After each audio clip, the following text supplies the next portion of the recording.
గుంటూరులో oil మిల్లులపై food safety అధికారుల దాడులు నిర్వహించారు. ఆయిల్ మిల్లులో పామ్ ఆయిల్ కల్తీ చేస్తున్నారంటూ పలువురు ఆరోపించారు. ఇక చెన్నై నుండి పామ్ ఆయిల్ దిగుమతి చేసుకుని నర్సరావుపేట నుంచి కల్తీ ఆయిల్ తీసుకువచ్చి రెండూ కలిపి విక్రయిస్తున్నట్లుగా ఆరోపణల నేపథ్యంలో లక్ష్మీ గణపతి ఆయిల్ ట్రేడర్స్ లో అధికారుల తనిఖీలు చేపట్టారు.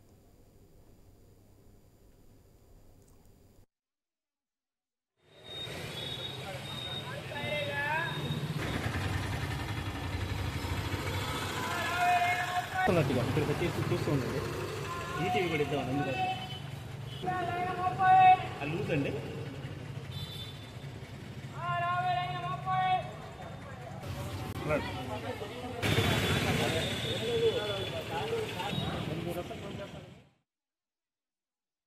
ఆరోపణ రావడం జరిగింది.